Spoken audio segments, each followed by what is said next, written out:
recording now so we can share it with other people later. So I don't know who would like to go first, but maybe you could share your name and what your job title is as you answer that question. That's one way for us to get to know you. Someone who'd like to try out? I can go first. Okay. All right. My name is Jen, and I am currently the Director of Operations for a group of 9 franchise McDonald's restaurants here in the Lower Mainland. The restaurants I kind of oversee are in Vancouver and in Coquitlam. And how I chose the job that I'm in today, it actually was and is my first job and hopefully my only job. I started out at 15 as just a front counter service person, and kind of worked my way up through the ranks. And as I did that, McDonald's is very flexible for students and going to school at the same time. So as I went up through management, I also completed my degree in accounting. So once I finished my degree in accounting, it was just perfect timing that the kind of boss that I worked for at the time was able to purchase restaurants of his own and needed an accountant. So I thought to get some good experience so I could eventually go out into the accounting work field. I'd work for him for a bit to get some kind of background experience. But what ended up being what I thought would be a temporary kind of position ended up kind of being my career. So 14 years later with that owner operator, and like I said, 9 restaurants later, I oversee operations. I also do the books for the 9 restaurants, do local marketing, anything kind of business oriented to make the business a success is my daily role. Not many people have a story that starts from your first job at McDonald's, working on the front as a cashier kind of person, to what you're doing. That is a unique story. Thank you, Jen. Thank you. Anyone else willing to go next? You can. I wanted to make sure you see the questions, but I'll. I can go. Okay. I'm Stephanie, and I am a paralegal at a downtown law firm. My story is not as exciting and thrilling as Jen's. Basically, the way I kind of landed where I am today is I came out of high school. I could have really used a conversation like this, because this would have been great to kind of learn about different careers. I didn't have a clue what I wanted to do. I always thought I would be one of those people that knew, but when the time came, I wasn't too sure. I took a year off actually in between high school and figuring it all out. After a year, I decided to enroll in the legal administrative assistant program at Douglas College. And I decided to try that program and basically become a legal assistant to kind of just get my foot in the door and get a taste for what it meant to work in an office. I wasn't sure if I would like the kind of Monday to Friday office life, but I knew after, well, let me just rephrase. The other career in my head that I kind of thought I wanted to do was maybe a nurse. My mom worked in the hospital basically majority of her life. And my dad also was a shift worker in his career. So I kind of saw what shift work meant, kind of some of the stresses that put on a family, things like that. So that kind of dissuaded me from going that avenue. So I thought more something Monday to Friday would maybe be what I'd be interested in. So I started off as a legal assistant. Actually, my very first entry role even included some reception work. Started off doing that. I had no idea what a paralegal even was at the time when I started that role. Basically, once I was at the law firm, the same law firm I am at today. So I started in 2005. I've been there since. After about 2 years, I had by then obviously learned what a paralegal's role in the office was. And I decided I want to be that. I like that. It's a little bit more responsibility. You get to work independently from a lawyer. You get to work basically for groups of people. And so I ended up enrolling at Capilano. At the time, I think it was Cap College, but now it's Capilano University. The firm paid for me to go through the paralegal program there. And after I was completed that after 3 years, and I got to work at the same time, still at my current position there. And after that time, they hired me on, bumped me right over into the, well, kept me hired on, I should say, bumped me right over into the paralegal role.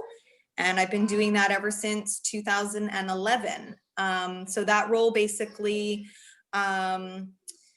majority of the work that I particularly do, and I don't want to touch too much because I think this gets into one of our further questions, but basically I just help progress, lawsuit claims, working independently, but still on a team with lawyers and assistants, to kind of just progress it through the legal system. Maybe pause here and see, I don't want to put you on the spot, Eva, but do you have any questions for Jen or Steph before we ask other people to talk? Well, for like both of them, general questions that are kind of similar to the ones you put in the chat. Yeah. But in your job, what are some like times or experiences that have like motivated you to like keep staying at your job, or that like show you that you really do like your job, if you do? I do like my job. Can speak to that. And this kind of relates to kind of Chris's industry as well. We were talking about it earlier. It's just, you have to know what it is you're wanting out of a job. Some people it's money, some people it's, time off, some people it's the benefits, whatever that case is, you have to know going into whatever job it is you're looking for, what is important to you. So for me, obviously going into the accounting kind of field, after kind of getting a taste of what the accounting business looked like, it was very repetitive, same kind of processes. Sorry if there's any accountants out there that are, but the job that I have still touches on the accounting aspect, which I went to school for, so I'm grateful for that. But at the same time, it allows me to touch on other areas of business that excite me and kind of keeps it fresh and new and always changing, which I like. The other thing that keeps me at my particular job with my operator is, again, just the work-life balance. I have a very flexible schedule. So if, Peyton or Jacob has like a pro D day or something, I'm able to work around that and take the day off. If there's an important something else going on, I could work evenings instead of mornings. So it's very flexible that way. And so like we said, it's not always about the paycheck, but also the other important things that are important to you. So. Steph, did you have more to say, Steph? You said you like your job? Yeah, I like my job. It's definitely, I don't wake up in the morning thinking, oh, great, I have to go to work. What I like probably most about my job and what keeps me there, I like the fact that my job gives me a great balance of working independently throughout a lot of my day, but at the same time, I'm working with a team. So we all, basically the way that a lot of my work is structured is obviously files come in to a lawyer. They kind of assemble a team of a paralegal. They have their own assigned legal assistants that work for them every day. And then we basically meet kind of, on a weekly basis, but we all have our individual tasks that we take away from these meetings that we get to go off and do at our, obviously some are more urgent than others. So they let you kind of run with it. It's, your priorities, what you've got to get done. There is some flexibility in terms of like my schedule. For the most part, like I like to keep a very structured day. Some of the girls, some of my coworkers, they'll maybe be a little bit more, maybe today I'll be in at 8:30, but I'll work later, or I'll come in earlier and I'll get off earlier. And for the most part, as long as you're getting the work done, our HR does not care. They're just kind of like, yep, that's great. Do your thing. The one reason I've stayed at my firm for so long in particular is just really the people. I've just been lucky enough to be surrounded by awesome coworkers for the most part. I mean, there's always the odd bad apple, but yeah, I mean, they've always encouraged growth. They have been flexible if there's emergencies that come up or you need a day off for something. And yeah, and they still give you that independence, which makes you feel like you're valued, and they don't micromanage. So that's really nice. Yeah, they trust you. Wes, Peter, or Chris, anyone want to jump in and respond to the same questions earlier? Yeah, sure. I can say. My name's Chris. I'm currently a B-level welder. I work for AWC. We specialize in making water treatment plants for all over the world. So I hold my B-level, and what got me into welding, I would say I worked at McDonald's for 10 years prior to being a welder. Is that how you met? That's how we met. We met in drive-through. We spent an 8-hour shift working with each other in drive-through. Oh my gosh. And that sealed the deal. That sealed the deal. McDonald's drive-through. So at the end of the day, McDonald's was not my thing. So I moved on and had a few other jobs in between. But then I like working with my hands. I like being outside. I like being in a shop. I like working kind of at my own pace. So I got into welding, and I worked for the same company for 17 years. I've had 5 name changes and certain people owning and buying out the companies. So it's been a long road for that. But yeah, I specialized in aluminum now instead of, like you said, going out to the pipeline or going out in different areas. So I've decided to stay home because, again, my schedule is very flexible for me to be picking up Peyton from school or doing certain things that way with the family. Yeah, I'm sorry. You were mentioning earlier that if you would have been willing to go out into the field, you could have made a lot of money, but you would have been away from home. Could have made a lot of money quick, and I chose to stay home and stay close to like Jen, because at the time me and Jen were together, and I felt like going off out into the field somewhere would be, affecting the relationship. So I stayed home and did all the things close to home and made a family, and it's worked out. It's worked out. I'm glad I took that route. I've instead of making the money quick and retiring at 30, I've decided to make money a little slower and enjoy my life at home. So it's been good that way. For I don't know, as a difference for like my job and what it does for the world and things like that. I don't know. The work's been very interesting. Water treatment is something I've stayed on board with. I've never veered away to go to gas sector or go anywhere else. It's taught me that there's issues everywhere that need to have, fixed, especially here in Canada. So I've done a lot of work for a lot of little places. So it's definitely doing water treatment plants there, you mean? Yeah, the water treatment plants and just visiting small places. I've visited a lot of places I don't think I'd ever visit on my own. So it's been good that way too as well. So you are sent to the job site. Sometimes we are, yeah. Like I've been sent to Vulcan, Alberta, which I never thought I'd ever see, but it's Star Trek themed. It's in the middle of Alberta. I've heard about that city.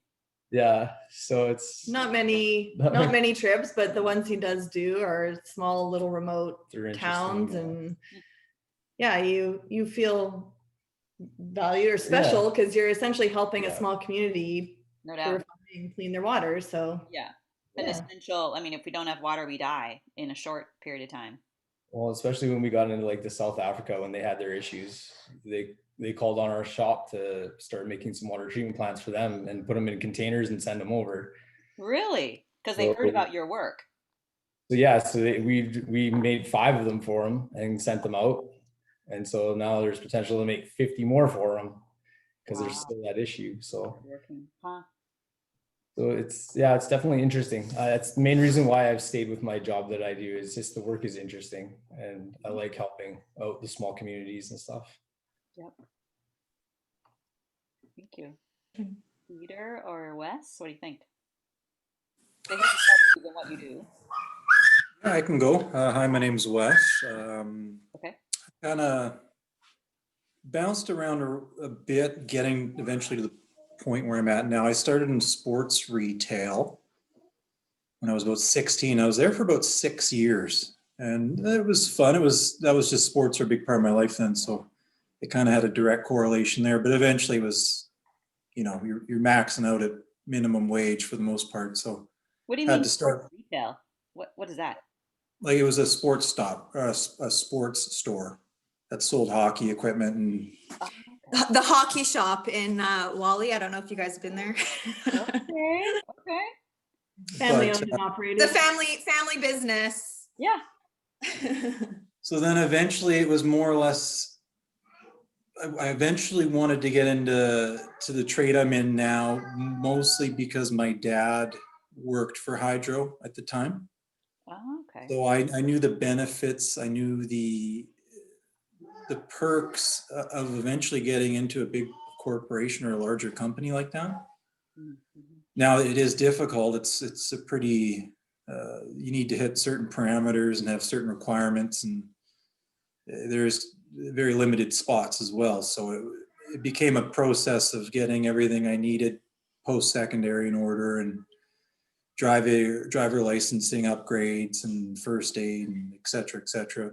So while I was doing that, to make sure I could even handle working outside, I got into plumbing, just to try a trade out, and it just became available to me as well. So I finished my plumbing apprenticeship, and then the massive market crash in '08 happened, and Yeah. the big bank cap. So that was mass layoffs everywhere in the construction industry. So We had just bought our townhouse, and a week later he was laid off. So that was a lesson in. which almost seemed like the perfect timing, because it was a forced push out to go and actually start this next chapter. Mhm.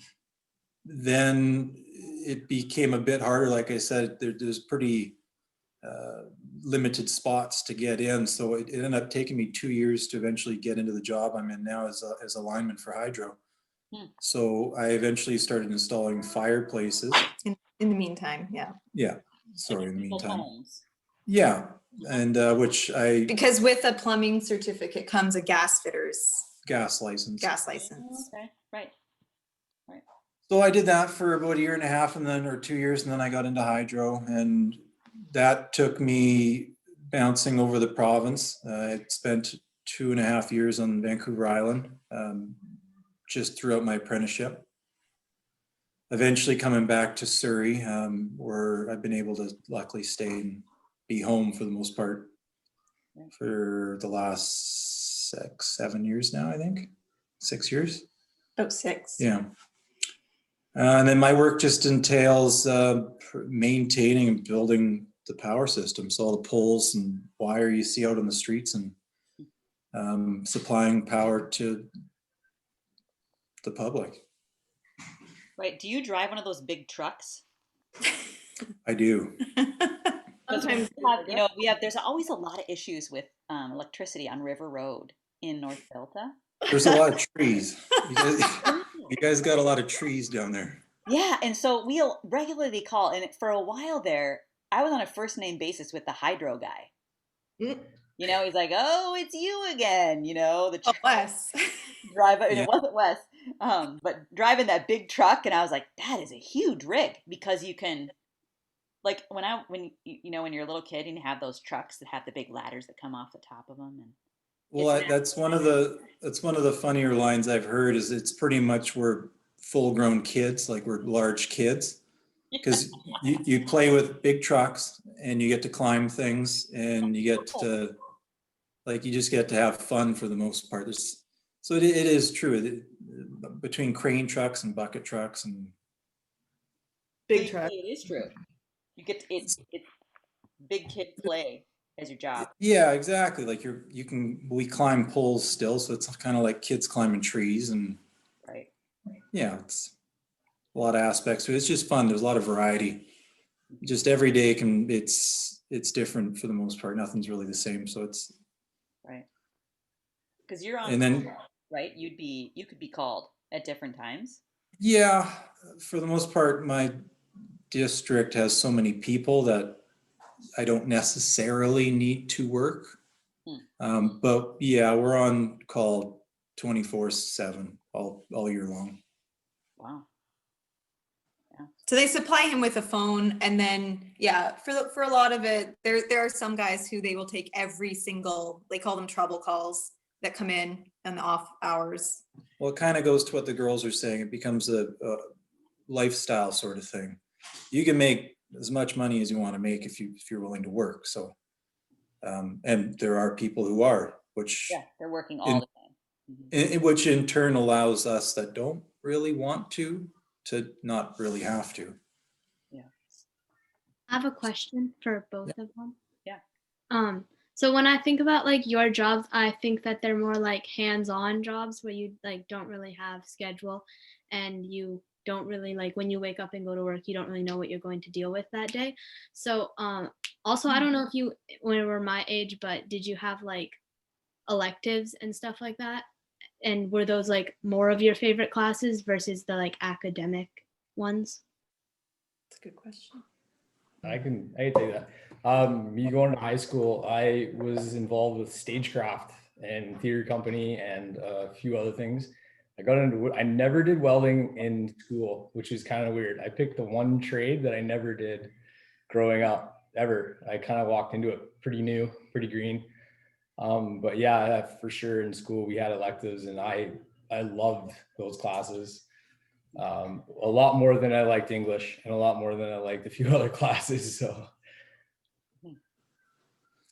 yeah, I took a few. I had metal, I think it was in grade 10, electronics in like 11. But besides that, like I did like physics and stuff like that. So that's I do get to deal with quite a bit of that at my work. We deal with a lot of tensions and rigging and forces that we need to take into account. So there is. Yours is almost like a marrying of both. Yeah, worlds. like it is a combination of like hands-on physics or something. Yeah, like you need to take a lot of things into account because, well, one, it can hurt you, or two, it can damage a lot of stuff. So it's like when you're going to need trigonometry. The basic stuff, yeah. That algebra, maybe not. Yeah. I do think now, I can't speak exactly to what they offer now, but I would like to think that they have more variety for electives now that maybe are geared towards what's out there. That's one thing I always kind of joke about is like they should have some type of like money management elective or like business type classes, because for me anyway, that's kind of, what I deal with. And I think those would be not only beneficial at a job, but also just in life.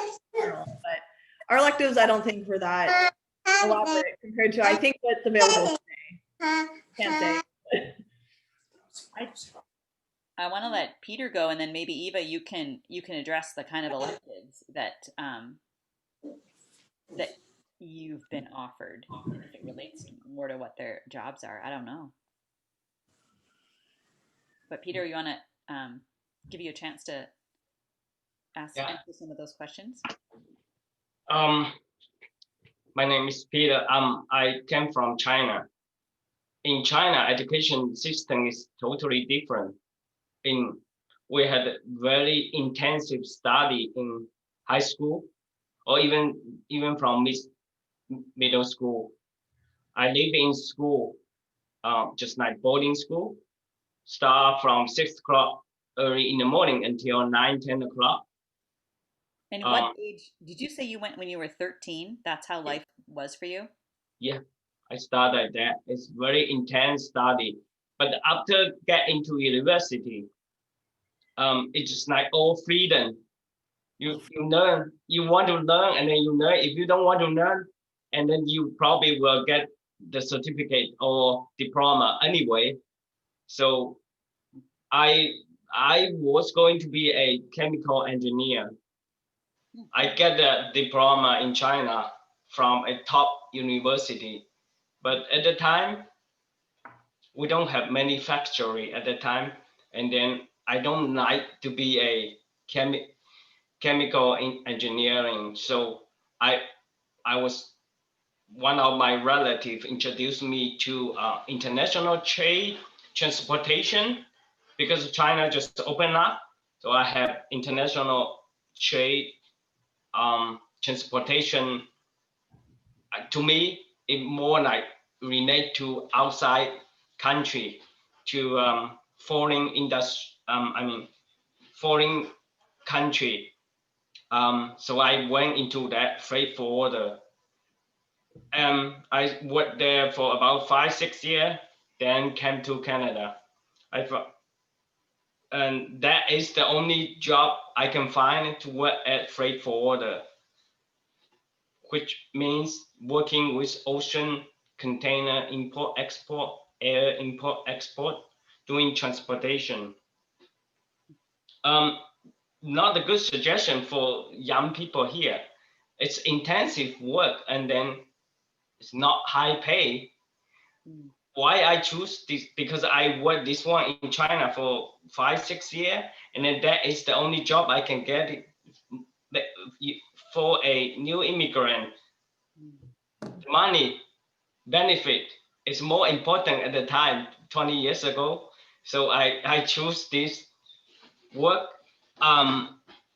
So I from there, and then I continue working and go through different company. The first company, the first freight forwarder is a Germany freight forwarder. I worked there 12 years. It's just not minimum wage, maybe at the very beginning, and then get a higher pay later. But the work is more than like just 9 to 5, maybe 9 to 7, 9 to 8 without overtime payment. So I moved on to a warehouse in Richmond doing office work, but that for some reason I don't like it. Even I only need to work 6 hour or 8-hour shift, and so I move on again back to freight forwarder in a downtown freight forwarder company. I worked there 3 years. Start like 8 to 9, start 8 o'clock in the morning, finish 9 o'clock. So I finally moved on to a current company, which is much better. It's working on a trucking. I can enjoy 8 to 4, 4:30 regular, but it's my nature. I just try to work very hard and then try to improve myself or whatever. Sometimes I still work during weekend. My current job is more like operation plus sales. So I try to get more business to prove myself, or kind of like achievement. Even I don't get more pay, it working to get like more business. It's I feel much better for myself. So do you help with kind of marketing?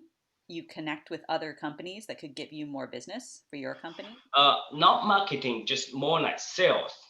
Okay. I work with different our VIP customer. I work with key person over there, and then I work for them. Let's say they want me to find a truck from here to Kentucky, US, and then I find a truck for them. I make commission not commission. I make a profit on it for the company. Yeah. And then I do very good job. I follow up very closely, and then they like to come back to me. Right. And then more and more, and then I got a more more revenue for the company. Yeah, more revenue for sure. Mm. But that's not something they ask you to do. That's something you choose to do. Yes. Uh-huh. Eva, do you want to share a little bit about do you feel like any electives you're offered in high school fit with these different kind of jobs at all? I mean, like obviously the more like wood shop and like electronics and like I forget drafting Oh, yeah. would relate more to some of their jobs, but I don't really think that other electives do. But the hands-on ones where you like build furniture and create websites and stuff do relate. Mhm. Have you had any money management kind of classes? No. Yeah. I think that might be offered in high school though, now. I don't know. They probably just bring in a speaker. It's not quite the same. Well, who do we see here? Is this Rose? Eve. Eve. Hi. He's been running around, so I thought, why not? Yeah. Keeps pointing, Yeah, she's Yeah. what? doing laps right near us. No. Hi. Can you say hi? Can you say hi? You want to Say hello? wave? Can you wave? Can you wave? You can, but you probably won't. No? You don't want to? Wave. Hi. She's like, what are you guys all doing up here? Usually always talking to Oma on this thing. Yeah. Okay. Sure. Hello, she says hello. Go see what I see. Go see what I see. Go. So the next kind of questions are what prepared you. You kind of talked about that a bit already, but how does your work make a difference in the world, or how has the pandemic impacted your work? Some of you might be able to answer those more than others, but you could also pick questions from there. Or Eva, if you have other questions to throw out. When you were like just starting off, like getting out of high school and not really sure what job you were going to end up in or what interested you, what were some of the other jobs that you were like considering? I'll go, I guess. Yeah. Initially, it was either firefighter Mm. or the lineman were my end goals, but both of those took a lot of having things in place beforehand to even have a shot at getting in. So that was, like I said, a long-term plan. So I still needed to get driver's license upgrading, like I said before, and a few other things in place. So Why did you not choose firefighting? I eventually didn't do very well with like blood and whatnot, so it deterred me from going that direction. He had a few life experiences that showed him he did not We could not cope be in the well, medical did not sector. cope well with certain You things. can't keep consciousness when heavy amounts of blood come in. So, Oh my God, that's not good for a fireman. No. well, if you just think about fighting fires, sure, but then you do the first aid side of it, and yeah, First no. aid, yeah. So yeah, that's when I kind of that went away, and then it was just more towards the line trade was my end goal. Yeah, You still get to drive the big truck though. still the big trucks. Pretty big. Just no sirens. We don't have Right. siren.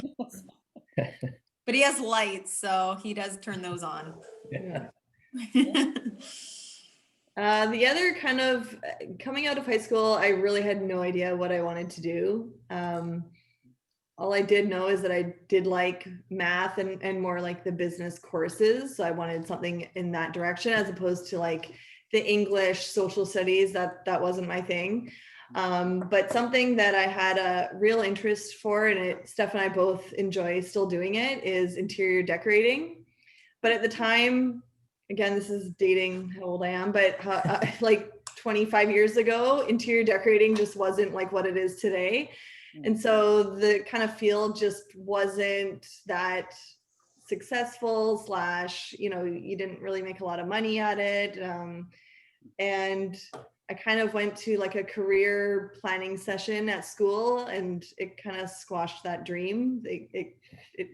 What they kind of like told me interior decorators do didn't really sound as and joyful as what I kind of imagined in my mind. So that dream faded and I decided to go with something different, but it's still something that we kind of jokingly say, like one day maybe we'll One day. do decorating business or something. That'll be the side hustle. Yeah. It reminds me, we have 2 designers connected to our community, and want to have them come and talk about how one of them just kind of broke out and started her own design company. Nice. Yeah, so I want to have them. Yeah, I have a girlfriend that ended up going that route as well, and yeah, it's interesting. But like Jen did touch on, it's changed so much. Like there is an industry for it now, if you can, you know, kind of make a name for yourself, for sure. It sounds like with Jen's business skills and everything else, you're like halfway there. I got the business side down. It's the talent piece I would probably have to just brush up on. But yeah, it's always a dream we've had. So maybe one day. Yeah, for me, I think I mentioned it briefly in my previous little comments that I made, but originally I was debating doing nursing. Another avenue that always kind of intrigued me was like a counselor or like a therapist or something, because my whole life I have really enjoyed like listening to people and helping them through problems and things like that. I was kind of swayed a little bit away from it, just because, like Jen mentioned, sometimes when you get, you know, as you kind of start those final years of high school, you are turning your mind to what those jobs actually entail. And jobs like that, they can be a little bit darker and heavier, especially like a counselor. If you're doing, depending on what, you know, route that is, that can be a very maybe depressing for some if you can't handle that. So I kind of steered away from that. But yeah, and then of course there's always those dream jobs like an interior decorator, and those still to this day, I just fulfill those now through hobbies and my own house or my friends. Which kind of makes me think about how your work is not just what you get paid for. Your work is a whole set of things, like being a parent is a job.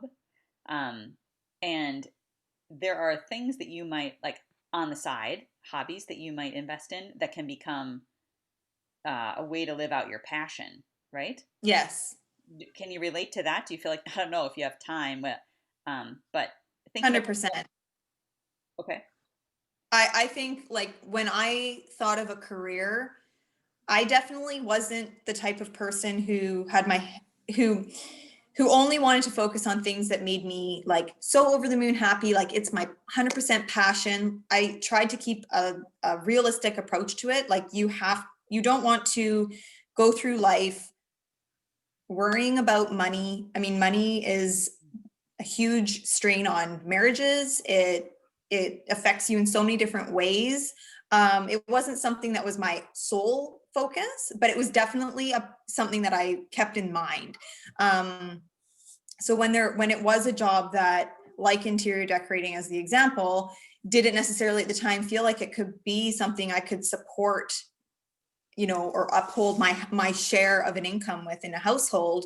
Yeah, like I was able to fulfill that through just kind of my personal life. I you know, we were decorating my parents' house at a young age, like still in our teens, you know? And so to this day, I find enjoyment through all those other things that, you know, bring that to my life. Doesn't mean I'm getting paid for it. Maybe one day I will, who knows? But it wasn't the reason I picked or didn't pick a career in something. Peter, we were talking earlier about a passion you've discovered during the pandemic. You want to share about your new passion? My work is so intensive. So after work, I went fishing with my friends. Just go fishing. I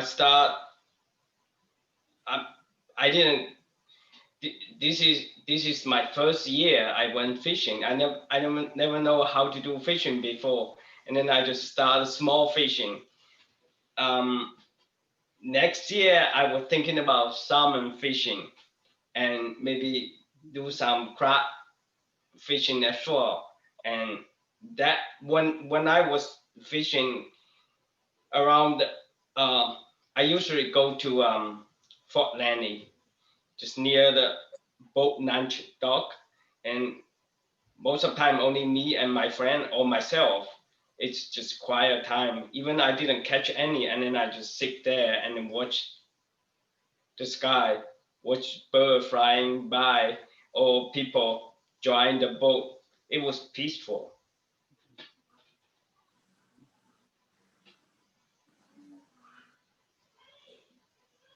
Yeah, I fish too. Me and Wes both fish. Oh, do you? Fishing, and it's Lake fishing lake more fishing than more than anything. anything. Oh, But okay, yeah, like in a boat. it's Yeah, in a definitely boat. peaceful time. Wes has done salmon fishing though. Yeah, I usually meet up with some friends from work every year. This last year wasn't able to, but usually we go over to the west coast of the Vancouver Island. But yeah, I've gotten to do a fair bit. Been lucky enough to have some connections with some larger boats so we can actually go out and do some saltwater fishing.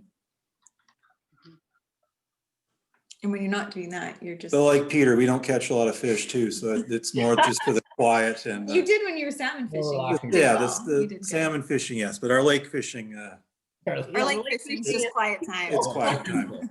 Yeah. Well, Away actually, from the chaoticness of kids and camping.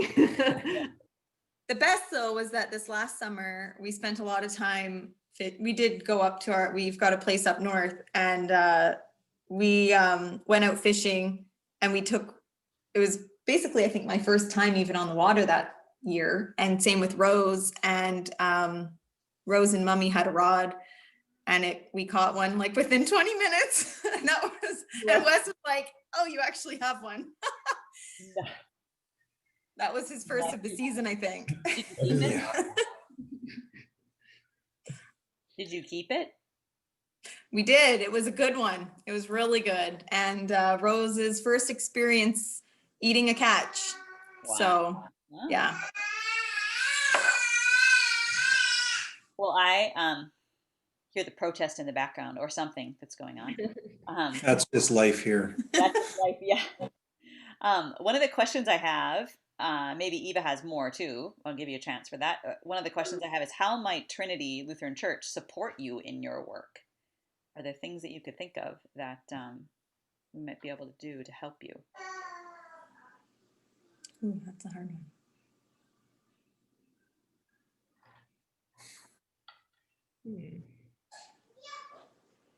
Over to you, Peter. No, I would just say, knowing that right now the church doors aren't open, but there's always an ear for The virtual church doors are open. church doors are always open for you to, speak to somebody. If things just aren't going well, sure, you're going to have bad days in a job. That's like inevitable. It's going to happen. But, if you're just stuck in that rut and need someone to kind of speak to, knowing that the church is there is nice to know and have that support in the background. So, Well, it's like the phone calls that we received during the pandemic, and asking how we were doing, and just a small conversation. 15 minutes of a conversation was nice. So Yeah. I'll pass it on to Jack. yeah. Thank you. Tell Jack thanks. I would also add to that as well. The one thing with any community, church community, anything like that, comes the ability to network. So the people that you're surrounded with, especially in times like a pandemic when people's job security can be in question. Maybe they're, someone like Wes, who once upon a time took kind of that crossroads in life, whether it's a pandemic, an economic crash, whatever, to kind of reassess. And when you have others around you who can either support you in, finding a new path, or even doing something like this, where you just can talk to other people and see what else is out there, because that, for careers, that's half of it. Like half of these jobs I didn't even know existed. You wouldn't think of them unless you knew somebody. So I think the church community in general, especially older folks who've got lots of years of experience in different careers or whatnot, that's huge. I mean, that's invaluable to the younger generation, or really anyone who's looking to make a move. And they do say now that a lot of people, you know, have 2 or 3 job career changes in their life. So, you know, who knows at what age you're deciding to make that move. Right, right. Well, I appreciate you all. Eva, do you have another question? Anything else you want to ask of people? Yeah, but it doesn't need to be a detailed answer. But I know what all your jobs are, but I don't really know what you do. So maybe you could give me a little like brief what you do in a day.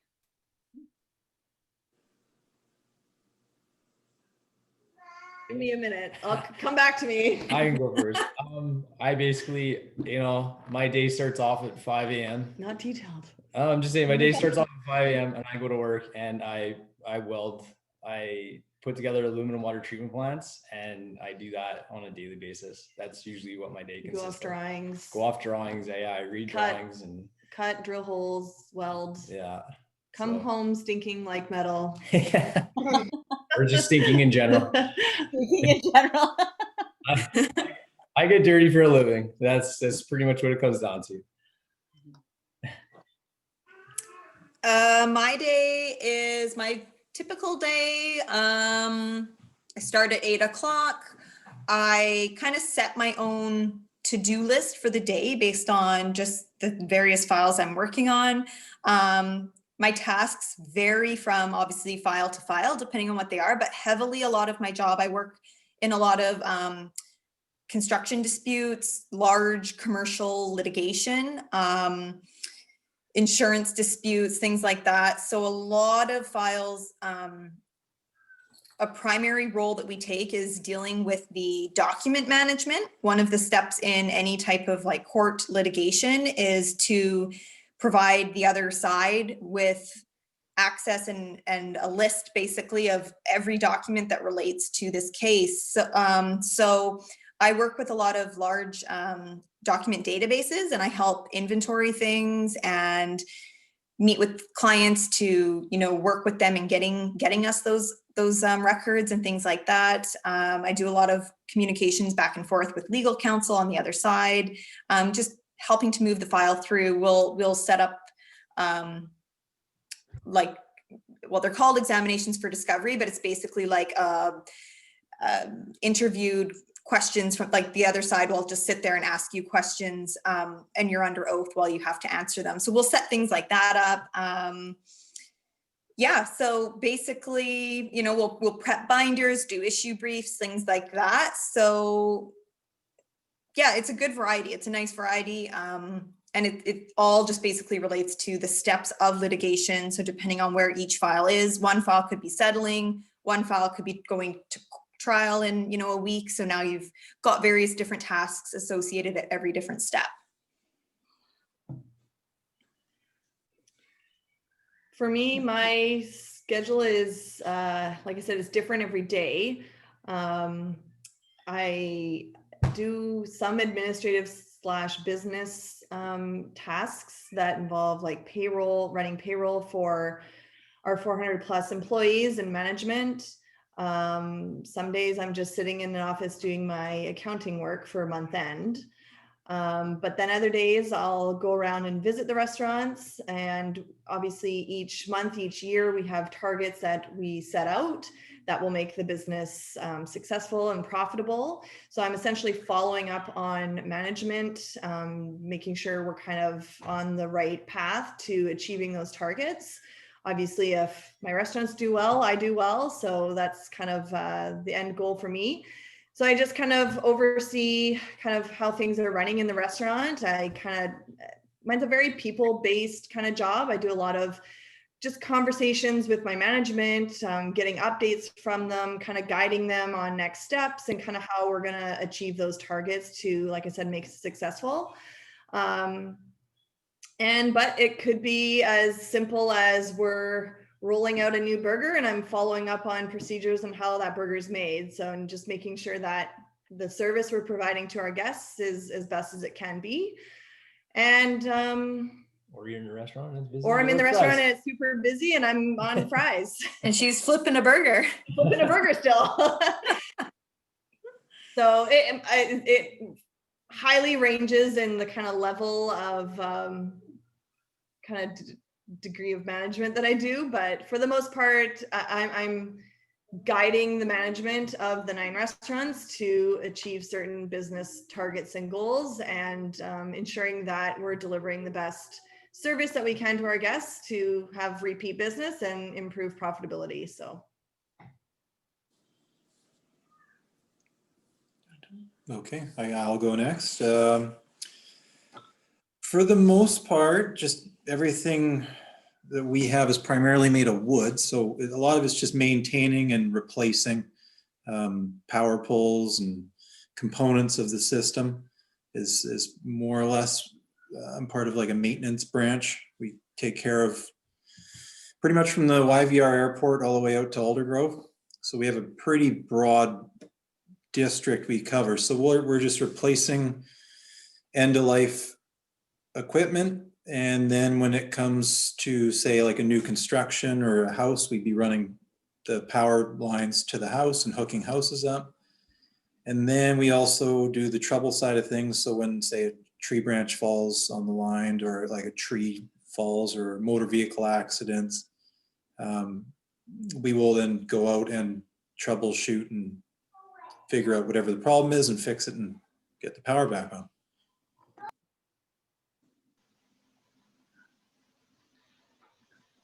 For me, my job have 30% relate to warehousing. I just deal with warehouse manager, make sure the work is done according to customer requirement. 70% of my job is doing trucking brokeraging. Like customer require a shipment, big or small. First of all, they want a quotation to move from A point to B point. Let's say from here to Mississauga, Ontario. And then I will post the request to my source, like trucking company, find out the rate from them. I choose a reliable carrier and then the best rate combined, and then send the quotation at certain percent to the customer, and customer will see, they will ask from other carrier as well. And then if they feel my service is good and my rate is good, and they might grant that job to me. So I ask my carrier to pick up. Actually, I'm a middleman. It just, I work between client, carrier, and custom broker. Just make sure shipment pick up on time, deliver on time, customer happy, we make money. It's a good question, Eva. I'm glad you brought it up. This is a better picture of what people's days are like, right? I'm conscious of our time, and I know you all have to work tomorrow, likely. I just want to offer a short blessing for you as I think about your work. And in my message that was recorded on Thursday to be shown or listened to over the weekend, I talked about there's a lot of different types of jobs where God's work can be done through you as you take care of the customer, as you provide a job. I think about McDonald's and all the like first job kind of employment that you provide for young people. Water treatment plants. Certainly the whole world needs clean water to drink, right? And now with COVID, sorry, I'm having a hot flash here. Midlife stuff. With COVID, I know they're even doing testing of human waste to figure out the rate of the COVID virus. I've heard that in Ontario, and there's different ways that we are protecting our human family through what we do with waste treatment stuff.